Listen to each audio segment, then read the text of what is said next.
Hi, Justin. How's it going? Fine. How are you? Good. Okay. I think your album starts with your former band. Can we say that? DeYarmond Edison.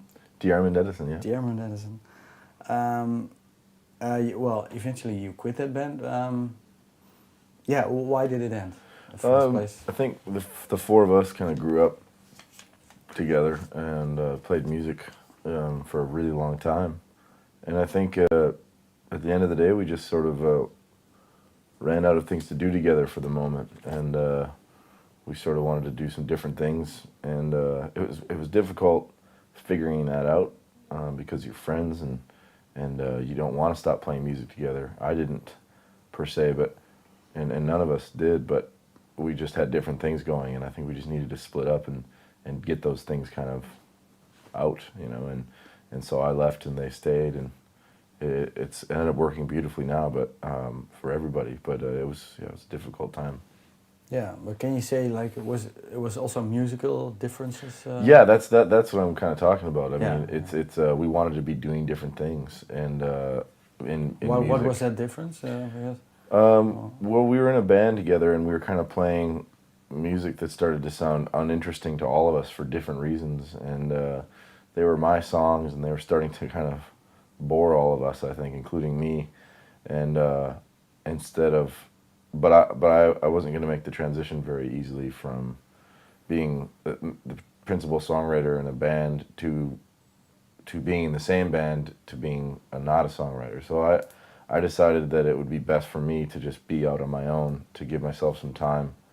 And they stayed together and formed a new band, and they're still in North Carolina and doing really, really well. And what kind of music do they play now? It's really rad. It's like kind of like Appalachian avant-garde music. It's like bluegrass influenced, but it's very smart, and they're top class musicians, and they're doing some of the best stuff I've heard recently. Okay. But yeah, you had to leave. Yeah, I left, and I sort of didn't have anywhere to go, so I went to my father's like a hunting lodge in Wisconsin, and he has a hunting lodge. He has a hunting lodge in northwestern Wisconsin, and I went up there to just sort of be, and thought I'd maybe work on music, but when I got there, I just sort of was lazy and I didn't do anything, and sort of just sat and sort of, I don't know, just kind of breathed in and breathed out for a couple weeks, and I really had no intention of making a record, but in the end, that's what happened. Yeah, because the story is you started to go in a remote cabin, live there. Mm-hmm. Yeah, I mean that's exactly kind of what I did for like 3 months, and I sort of lived there and kind of worked around the cabin outside and things, and I just kind of worked on the music as well. Yeah, but when you got in there, what were your expectations? Why did you do that? I needed to kind of spend time alone, and why was that? You needed to sort things out. Yeah, exactly. I needed to just have time to sort things out, and just to get away from a lot of things that had been bothering me, or that I had been so confused about, and I just needed to be away from people so that I would have the space to do that. And I didn't see anybody, I didn't talk to anybody, and it was really really good, because I was able to think about so many things and have all the time and physical space, because it's up in the middle of nowhere, you know. Can you give a few examples of stuff you wanted to get away from, or yeah, I think the band was really hard, breaking up with the band, and but they, you know, when I left that band, I felt like it was a necessary move, but I was also really sad about it, and I was really worried that I might not be able to sort of get back on the music horse again, because I had sort of been so hurt by it, and I'd hurt myself, or the whole situation sort of hurt, and I didn't feel like I necessarily had my wits about me. I didn't know if I had the courage to sort of make music that was, you know, important enough to be on my own without my bandmates. And so there was a large struggle there with that, and I also just had discovered that over the last, the previous 4 or 5 years, I just sort of become kind of a sad person, and I spent more time being sad than I was, happy and jovial or something, and that felt really odd, and there were a myriad of reasons why that was. One of them being kind of like unresolved relationships and love and lack of love or what have you, and I just needed to finally put an end to it. Okay, so you really went in there, so I have to think about stuff. Yeah, Exactly. But also to really make music, was that also a goal? It was a goal just to kind of work on music in general, because I thought I'd give it a shot, on my own, which I'd done a few like little albums or project on my own, but it was always just kind of like an idea or a project just to kind of make 100 copies and sell or something, and everything else, every other effort I've ever put in was in the band, so I've just figured this was another kind of like experiment, and it ended up being much more than that after I left. Yeah, but can you say, how did a day look like when you were in there? Well, I might wake up, I might like, I had my computer. You had a computer? I had a little laptop computer that ended up... With internet? Yes, it was like a satellite internet connection, Okay. but to be honest with you, I wasn't using it. I was using the computer to be writing and arranging stuff, and there was like, plus the internet connection was too slow, but for anything. But basically, we just wake up and maybe eat, maybe go back to bed. I mean, there's a lot of different things I would do. There's things to do with, in the barn. There's a tractor and a sawmill, and just kind of chores and kind of like upkeep on the land. And my dad had some projects going that I helped him out with when he wasn't there. And that's what it really looked like for the first month or so. I ended up becoming more and more enthralled in the new music I was working on after about a month. And towards the end, I was spending 15, 16, sometimes like 20 hours a day working on the songs, just because that's all I wanted to do. And it was a good, that sort of lazy period in the beginning was sort of a good motivator for that.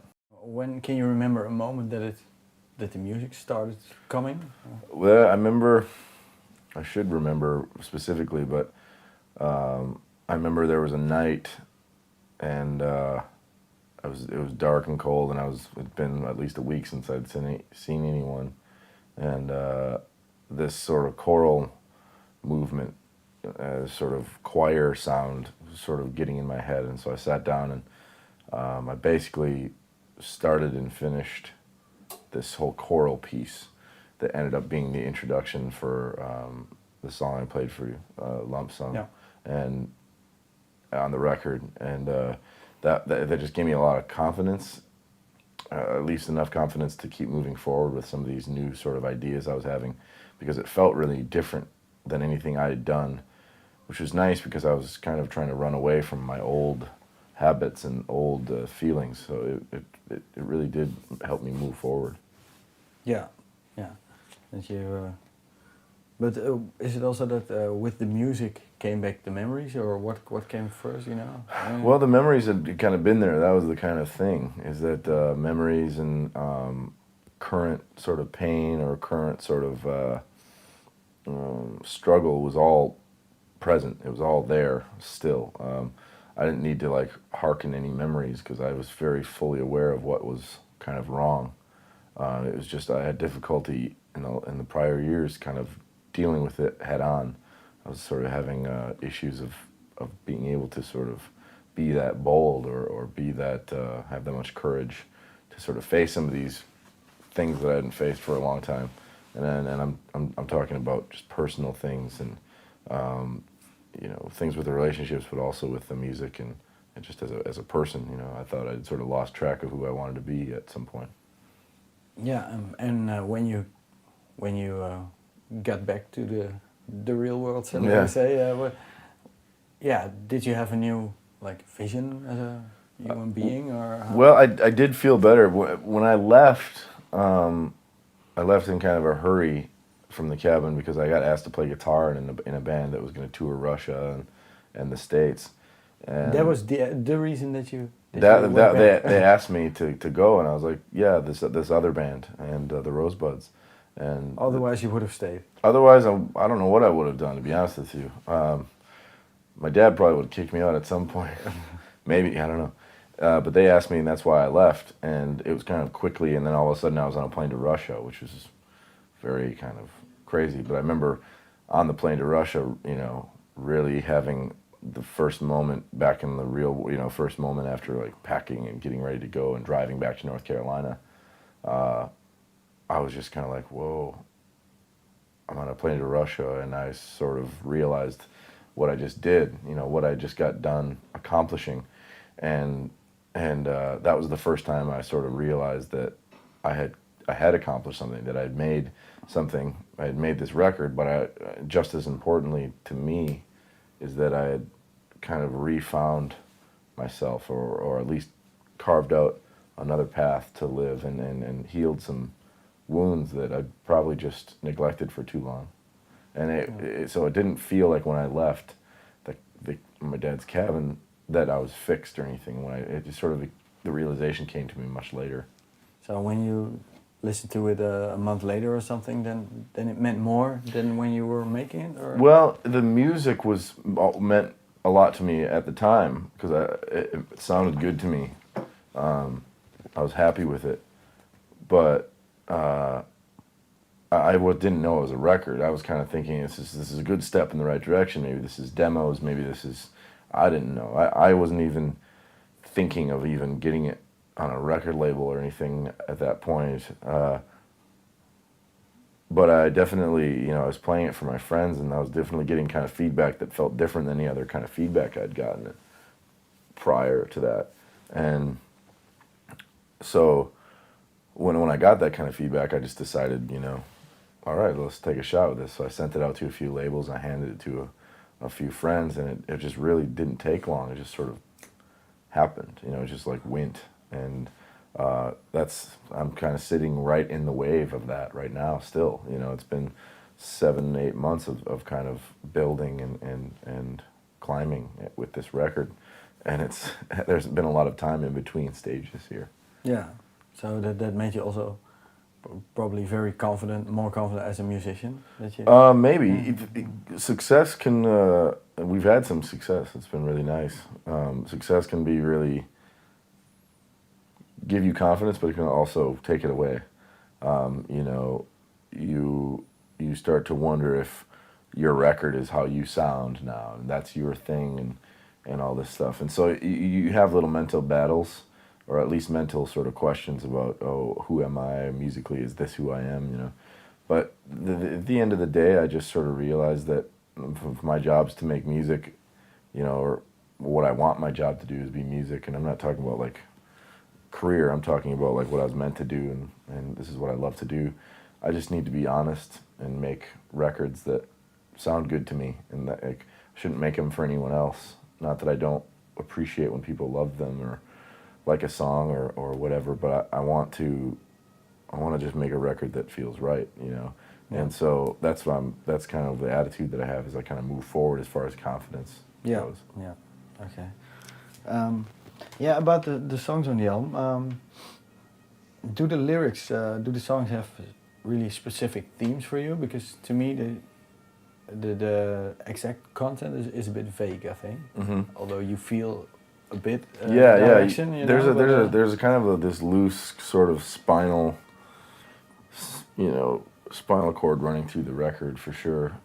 For me, I think some people think that too, and then some people are kind of like, I don't know what's going on, but they like it still. I think for me, I was able to say all I needed to say, and say it in a way that was very direct without saying so many direct things.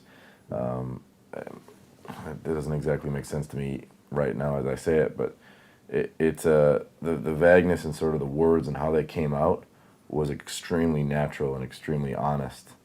and their meaning was very succinct and very like to the point. And but when you read them on the page and you listen to them afterwards, or when I do, I sort of like, wow, I can understand how that's just kind of mysterious and vague. But when the songs were kind of written, they just had this like, I had a really close connection with how they were written, and every lyric in the record is really like thought of, you know, and really kind of taken care of. And it feels good to have taken that much care with the lyrics and have them be something that's a little bit enigmatic and mysterious. And for me, even, you know, I like that, because it's, when you play the songs new every time, you learn new things. You get to hide in different parts of the song because the lyric will catch you off guard or something. You know, I like that. That's cool. For Emma, Forever Ago, is there an Emma? Yeah, I mean, everybody has an Emma. What the title means for me of the record is that it's about somebody that I was in love with, and but it is a bit metaphorical, because it's not about us. It's not about one person.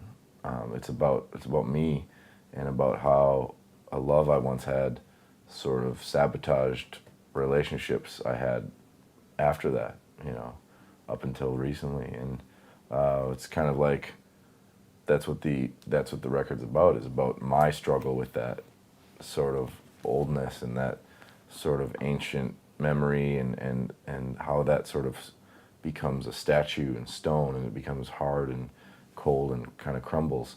And that's what the Emma part is. Yeah. It's kind of, And you need to get that out of your system. And yeah, that's what this album is. exactly. And it's alleviating that pain is what the record does for me. And why Forever Ago? That's kind of like, it's referring to like that period of time, you know, like that's that time in your life that's sort of ruled by this ancient power, or pain, or you know, loss, or whatever.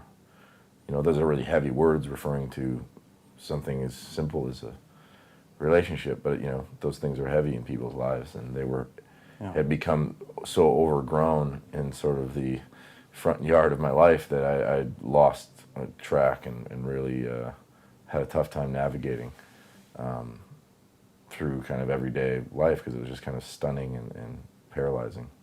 Yeah, and well, did it work? Are you a different person now? Or I am. Have you changed? Yeah. I have changed, and it felt at first I felt a little bit weary of saying that.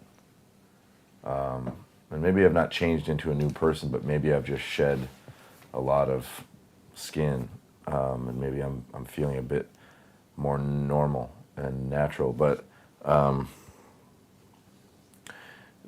the thing that happened is that I freed a lot of things up, and I don't feel like I made some huge realization. I wanted to be careful of making some huge realization and then being like, oh, I'm all better now, great going.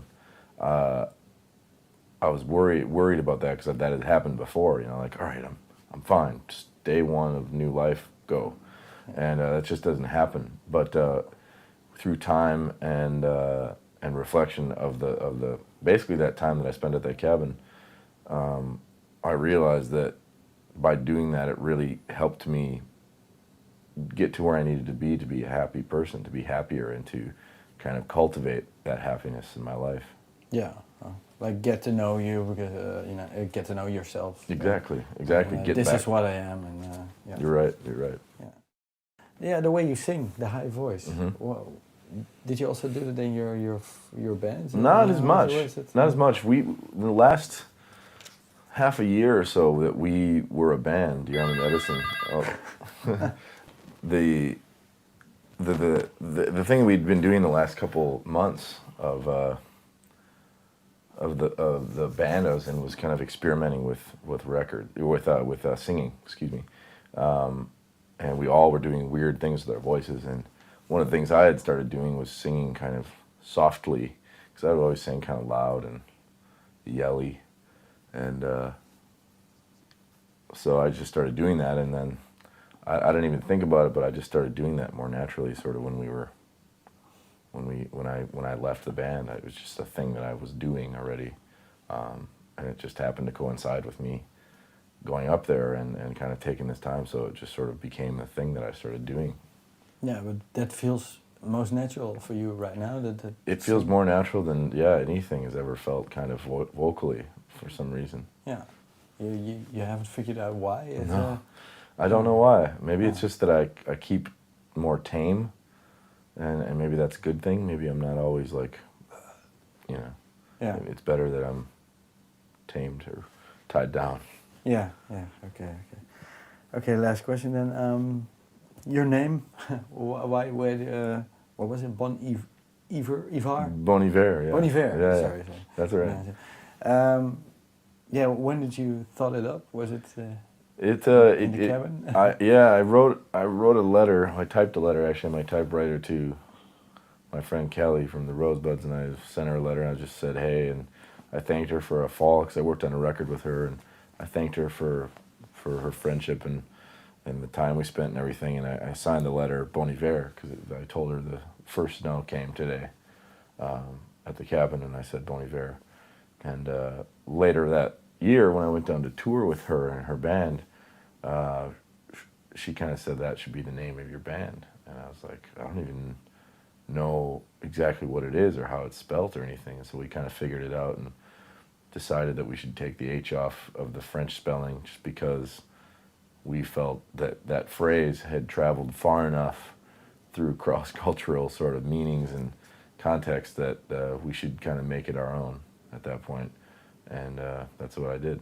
Yeah, and it also stands for the period in the cabin. A little bit. It was a good winter. It was. I mean, but I think more than that, actually, is just, it's a sentiment. It's kind of like a celebration of winter, and kind of a celebration of who I want to be, somebody that appreciates that, and somebody that's from a place that's very wintry, and that's spent time with those kind of people my whole life.